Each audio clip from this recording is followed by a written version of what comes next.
अल्लाहु अकबर, अल्लाहु अकबर, अल्लाहु अकबर। बैठो। गुजराती पर्यटक ऋषि भट्ट का जो वीडियो सामने आया उसमें एक शख्स बार बार अल्लाहू अकबर के नारे लगाते हुए दिखाई दिया।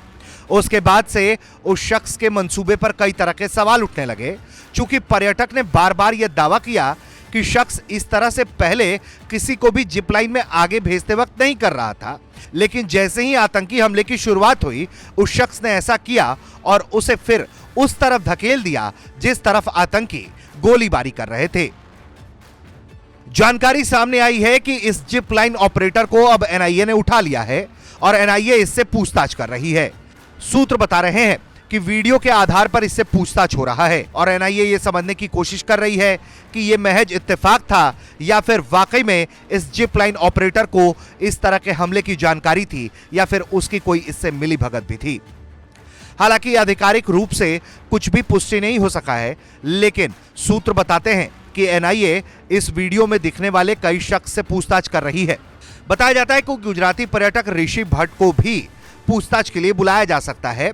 वीडियो फुटेज को मुख्य आधार बनाकर टेक्निकल एविडेंस जुटाया जा रहा है। बताया जा रहा है कि लगातार एनआईए कई लोगों को पूछताछ के लिए बुला रही है और जरूरत पड़ने के हिसाब से उन्हें आगे भी बुलाए जाने का प्लान है। वहीं एक तरफ जहां इस तरह की कार्रवाई की जा रही है तो दूसरी तरफ एनआईए ने पहलगाम हमले की जगह जाकर सीन को भी रिक्रिएट किया है।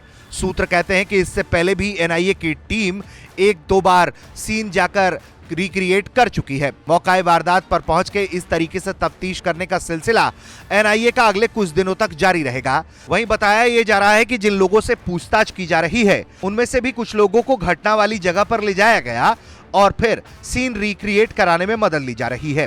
खासकर दुकानदारों, घोड़े वालों और इस तरह के जिप लाइन ऑपरेटर से एनआईए लगातार सवाल जवाब कर रही है। गुजराती पर्यटक ऋषि भट्ट का जो वीडियो सामने आया है उसमें दिखाई दे रहा है कि वो जिप लाइन ट्राई करते हैं और इस दौरान नीचे लगातार गोलीबारी हो रही होती है। लोग भाग रहे होते हैं, उन्हें गोलियां लग रही होती हैं, लोग जमीन पर गिर रहे होते हैं। गुजराती पर्यटक ऋषि भट्ट का कहना है कि उन्होंने जब बाद में इस वीडियो को देखा तो उन्हें एहसास हुआ कि किस तरह से इस आतंकी हमले को अंजाम दिया गया है। और तो और उन्होंने जिप लाइन ऑपरेटर पर भी सवाल खड़े किए, क्योंकि उनका कहना था कि उनसे पहले उनके बीवी और बच्चे ने भी जिप लाइन ट्राई किया था, लेकिन जिप लाइन ऑपरेटर ने किसी भी तरह के धार्मिक नारे नहीं लगाए और किसी भी तरह की संदिग्ध गतिविधि नहीं की थी। लेकिन जब बारी उनकी आई और गोलीबारी शुरू हुई तो जिप लाइन ऑपरेटर संदिग्ध गतिविधि करने लगा। अब एनआईए उससे जांच पड़ताल कर रही है और सुराग निकालने की कोशिश कर रही है। यह जानने समझने की कोशिश कर रही है कि क्या 4 आतंकियों के अलावा वहां कोई और भी था जिसे इस हमले की जानकारी थी, या फिर वहां मौजूद लोगों ने उन आतंकियों को किसी तरह की कोई मदद मुहैया कराई है। ब्यूरो रिपोर्ट, भारत तक।